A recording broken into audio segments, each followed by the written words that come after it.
Ate Billy.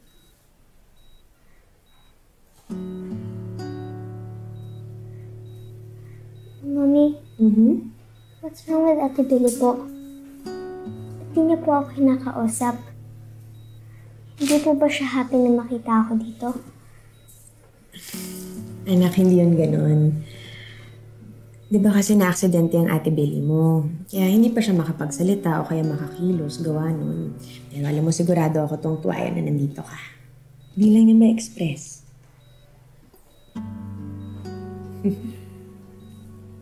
Mami, di ba po pag may sakit ako, ikaw po ang nagtitake care sa akin? Paano po si Ate Billy? Sino po mag-aalaga sa kanya? Nasaan po yung mami niya?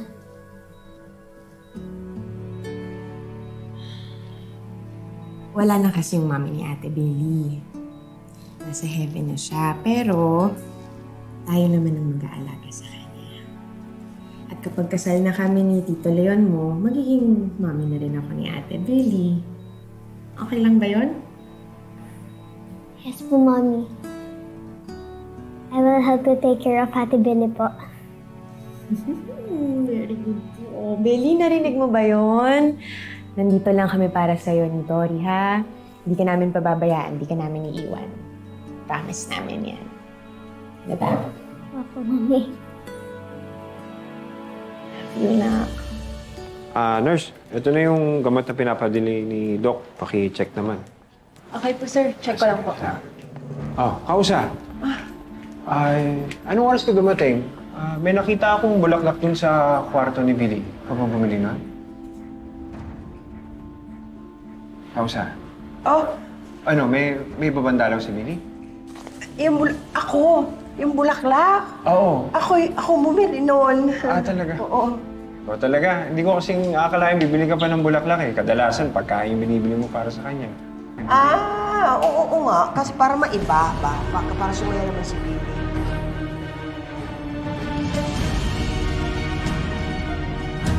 Oo nga. Kasi para maiba ba? Para sumaya naman si Billy.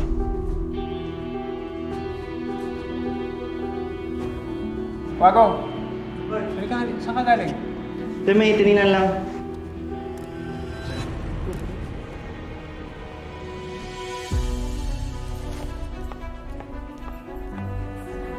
Tama ba? Saan? Oo. Uy, Leon, may problema ba? Leon, si Billy, baka gising na, halika na. Meron lang ako nakitang parang kakilala ko. Sino? Well, halika na. Doon na tayo. Pumasok na tayo. Kawawa naman si Billy. Inaantay kayo. Nurse, yung gamot na lang, ha? Sige po, sir. Ako na po.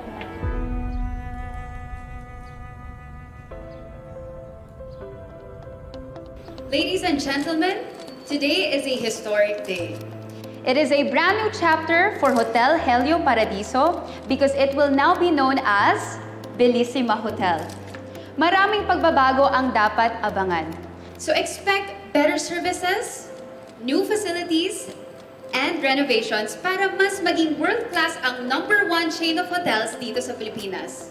May I present to you the president of the Rodriguez Group of Companies at ang bagong may-ari ng Bellissima Hotel, Ms. Hannah Rodriguez.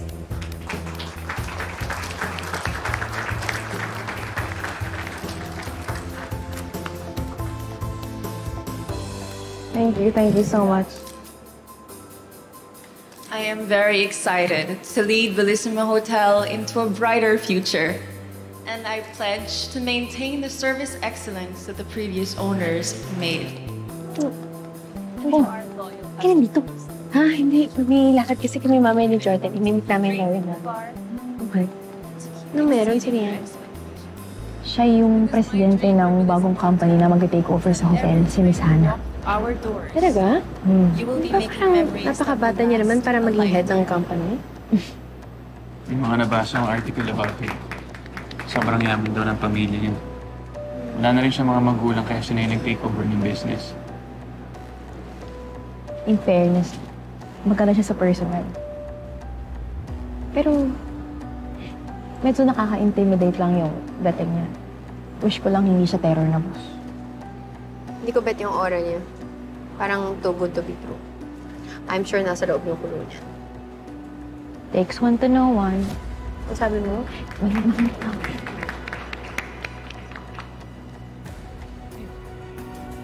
Thank you so much, Ms. Hannah. The floor is now open for questions. Yes, ma'am.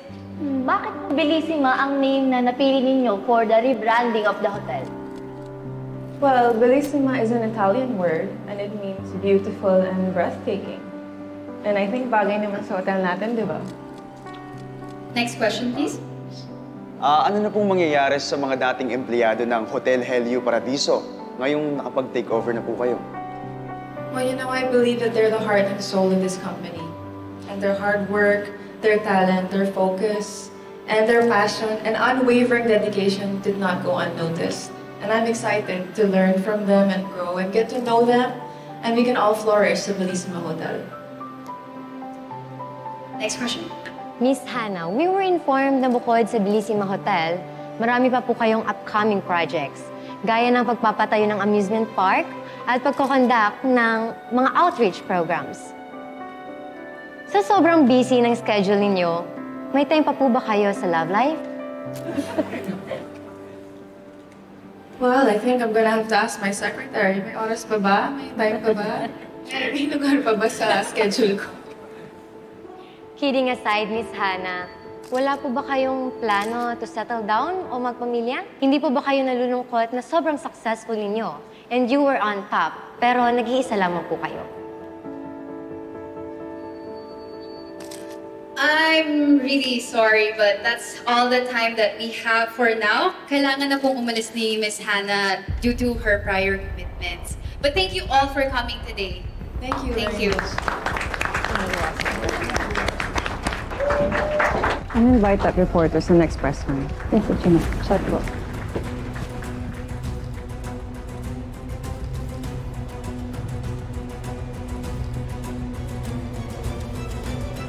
Attorney, ilang beses na nga po nakipag-usap si Jordan kay Christy, pero nagmamatigas talaga siya eh. Parang determinado siya na ayaw niya talagang pasamahin si Tori sa kasal namin. Attorney, pwede ba niyang gawin yun? Para kasing tinatanggalan niya ako ng karapatan dun sa anak ko. Hindi ba violation yun sa visitation rights ko? In principle, obligado si Christy na sundin lahat ng provisions sa kasunduan ninyo. Nakasaad sa agreement na ang anak ninyo ay may karapatang makibahagi sa anumang espesyal na okasyon. Tulad ng kasal, birthdays, Christmas at iba pa. Kung wala namang batayan o legal na dahilan si Christy para hadlangan yun, maaaring maging labag ito sa kasunduan. Well, if that's the case, pwede pala tayo mag-initiate mag-file ng case against Christy. Huwag na natin paabutin sa ganun. Baka naman maayos nung mediation process ng problema. Pero Han, para saan pa yung mediation na yan? Inaapakan na nga ni Christy yung karapatan mo kay Tori. Kahit na. Mas maganda pa rin kung dadaanin natin to sa diplomasya. Hindi naman ito yung first time na nagkaroon kami ng issue ni Christy tungkol kay Tori. Isa pa, ayaw kong masira yung co-parenting relationship namin alang-alang sa anak ko. I agree with Jordan.